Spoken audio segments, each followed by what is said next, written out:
नमस्ते। आज के इस क्लिनिकल कंसल्टेशन में आपका स्वागत है। देखिए, आज मैं सिर्फ एक होस्ट के तौर पर नहीं बल्कि एक डॉक्टर के नज़रिए से आपसे बात करने वाला हूं। तो मान लीजिए कि क्लिनिक का एक शांत सा माहौल है और हम शरीर के सबसे कमाल की और शायद सबसे जटिल मशीनों में से एक के बारे में चर्चा कर रहे हैं। अक्सर जब हम हेल्थ की बात करते हैं तो हमारा सारा ध्यान दिल या फेफड़ों पर चला जाता है ना? लेकिन आज हम शरीर के उस खामोश योद्धा की बात करेंगे जो दिन रात बिना थके काम करता है, यानी हमारी किडनी। तो आज हम समझेंगे कि ये मास्टर मशीन कैसे काम करती है और अगर इसमें इन्फेक्शन हो जाए तो इसे कैसे संभाला जाए। तो चलिए इसमें गहराई से उतरते हैं और देखते हैं कि आज का हमारा प्लान क्या है। सबसे पहले हम समझेंगे शरीर का फिल्टरिंग सिस्टम कैसे काम करता है। फिर हम जानेंगे कि किडनी के संक्रमित होने के पीछे की पैथोलॉजी क्या है। उसके बाद हम उन अहम लक्षणों को पहचानना सीखेंगे जो हमारा शरीर हमें देता है। और आखिर में हम कुछ सुरक्षित सहायक उपचार और बहुत ही जरूरी चेतावनियों पर बात करेंगे। चलिए शुरू करते हैं अपने पहले सेक्शन से। भाग 1, शरीर का फिल्टरिंग सिस्टम। और यकीन मानिए, ये केवल कचरा या अपशिष्ट निकालने से कहीं ज्यादा काम करता है।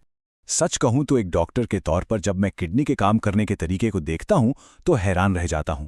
मतलब ये सिर्फ कोई आम अंग नहीं है, ये असल में हमारे शरीर का मास्टर रेगुलेटर है। इसका काम सिर्फ खून साफ करना नहीं है, बल्कि शरीर में पानी का सही बैलेंस बनाना और रसायनों का संतुलन बनाए रखना भी है। ये पक्का करती है कि आपका पूरा शरीर एकदम स्मूथली काम करे। सोचिए, एक स्वस्थ जीवन देने के लिए ये हर दिन कितनी ही बार आपके खून को फिल्टर करती है। और ये बहुत ही शानदार तरीके से दिखाता है कि हमारी किडनी के काम कितने विविध और जटिल हैं। देखिए, अपशिष्ट निकालने के लिए तो ये यूरिया और क्रिएटिनिन जैसे जहरीले पदार्थों को पेशाब के रास्ते बाहर निकाल ही देती है। साथ ही शरीर में पानी कम है या ज्यादा, ये उसका भी पूरा हिसाब रखती है। लेकिन जो बात सबसे ज्यादा इंप्रेस करती है वो है इसके छिपे हुए काम। क्या आपको पता था कि किडनी रेनिन नाम का एक हार्मोन बनाती है जो आपके ब्लड प्रेशर को कंट्रोल करता है? या फिर ये कि हड्डियों को मजबूत रखने के लिए ये विटामिन डी को एक्टिवेट करती है। इतना ही नहीं, ये एरिथ्रोपोइटिन नाम का हार्मोन बनाकर बोन मैरो को लाल रक्त कोशिकाएं यानी आरबीसी बनाने का सिग्नल भी देती है। और शरीर का एसिड बेस या पीएच लेवल मेंटेन करना वो भी इसी के जिम्मे है। ये लिटरली एक मल्टीटास्किंग चमत्कार है। अब जब हमें समझ आ गया है कि स्वस्थ अवस्था में ये कैसे काम करती है, तो आइए डायग्नोसिस के चरण पर चलते हैं। दूसरा सेक्शन, जब किडनी संक्रमित होती है। अब एक डॉक्टर के तौर पर मुझे आपको ये चेतावनी देनी ही होगी कि जब इस एकदम परफेक्ट सिस्टम में कोई बाहरी बैक्टीरिया घुस जाता है तो असल में क्या होता है। मेडिकल टर्म्स में इस स्थिति को पाइलोनेफ्राइटिस कहा जाता है। नाम थोड़ा भारी लग सकता है, लेकिन ये कोई मामूली समस्या नहीं है। आसान भाषा में कहें तो ये एक बहुत ही गंभीर बैक्टीरियल इन्फेक्शन है जो अक्सर ई कोलाई बैक्टीरिया की वजह से होता है। ये संक्रमण यूरिनरी ट्रैक्ट यानी मूत्र मार्ग से शुरू होता है और चुपचाप ऊपर की तरफ बढ़ते हुए सीधे किडनी तक पहुंच जाता है। ये बेसिकली शरीर के अंदर एक बड़ा बैक्टीरियल हमला है जिसे तुरंत रोकना बहुत जरूरी होता है। चलिए आगे बढ़ते हैं और देखते हैं कि ये समस्या कैसे बढ़ती है। ये रातों रात सीधे किडनी पर हमला नहीं करता, ये एक प्रोसेस है। पहले स्टेप में बैक्टीरिया मूत्र मार्ग में घुस जाते हैं, जिसे हम अक्सर एक आम यूटीआई या यूरिनरी ट्रैक्ट इन्फेक्शन समझकर छोड़ देते हैं। दूसरे स्टेप में कुछ रिस्क फैक्टर इस बैक्टीरिया को फलने फूलने का मौका दे देते हैं, जैसे कि महिलाओं में मूत्र मार्ग की लंबाई कम होना या डायबिटीज और प्रेगनेंसी की वजह से इम्यूनिटी का कमजोर होना। इसके अलावा अगर किडनी में पथरे है या प्रोस्टेट बढ़ा हुआ है तो वो रुकावट बैक्टीरिया के लिए घर बन जाती है। और फिर तीसरे स्टेप में ये इन्फेक्शन बहुत उग्र हो जाता है और सीधे ऊपर जाकर किडनी को अपनी चपेट में ले लेता है। तो अब सबसे बड़ा सवाल, हम इसे पहचाने कैसे?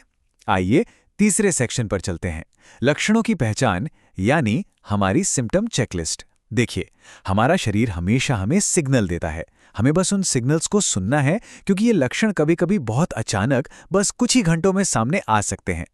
तो यहाँ सबसे अहम बात यह है कि इन लक्षणों को बिल्कुल भी इग्नोर ना किया जाए। अगर अचानक से कमर, साइड में या पेट के निचले हिस्से में ऐसा तेज दर्द हो जो बर्दाश्त ना हो, साथ ही बहुत तेज बुखार आए और इतनी ठंड लगे कि कंपकपी छूट जाए, इसके अलावा अगर बार बार वॉशरूम जाना पड़ रहा है, पेशाब में तेज जलन हो रही है या सबसे डरावनी बात खून या मवाद दिख रहा है, तो ये एक इमरजेंसी है। उल्टी आना, मतली या अचानक से बहुत ज्यादा कमजोरी महसूस होना भी इसके सिस्टमैटिक रिएक्शंस हैं। अगर आपको तेज बैक पेन के साथ बुखार और यूरिन में जलन है तो प्लीज इसे सामान्य थकान या मौसम का बदलाव समझने की गलती बिल्कुल मत कीजिएगा। खैर, अब हम अपने कंसल्टेशन के आखिरी लेकिन शायद सबसे क्रूशल हिस्से पर आते हैं, प्रिस्क्रिप्शन या उपचार। सेक्शन 4, सहायक उपचार और चेतावनियां। यहां मैं एक बात बिल्कुल साफ कर देना चाहता हूं, घरेलू उपाय सिर्फ सपोर्टिव होते हैं। ये डॉक्टर की दी हुई एंटीबायोटिक्स की जगह कभी नहीं ले सकते, कभी नहीं। अब इस स्लाइड के बारे में जो सबसे दिलचस्प बात है वो ये कि दवाओं के साथ साथ आप घर पर अपनी किडनी की रिकवरी में बहुत अच्छी मदद कर सकते हैं। सबसे पहले तो हाइड्रेशन। दिन भर में 8-10 ग्लास पानी पीजिए ताकि बैक्टीरिया फ्लश आउट हो सकें।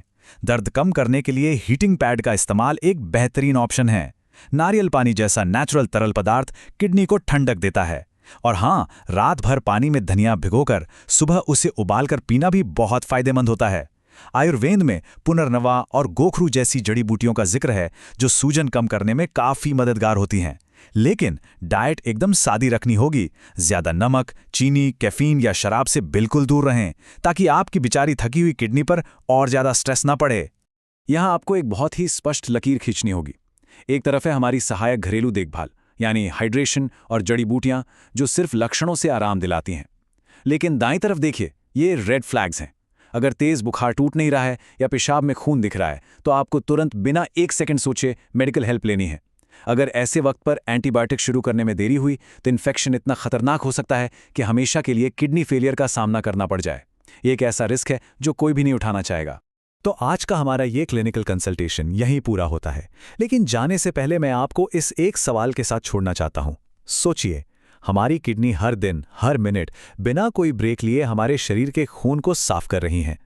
क्या हम एक छोटे से इन्फेक्शन को एक जानलेवा संकट बनने से पहले रोकने के लिए सही कदम उठा रहे हैं? अपने शरीर की आवाज सुनिए, उन सिग्नल्स को पहचानिए और जरूरत पड़ने पर तुरंत डॉक्टर के पास जाइए। अपना और अपने इस अद्भुत फिल्टरिंग सिस्टम का अच्छे से ख्याल रखें। इस कंसल्टेशन में मेरे साथ जुड़ने के लिए बहुत बहुत धन्यवाद।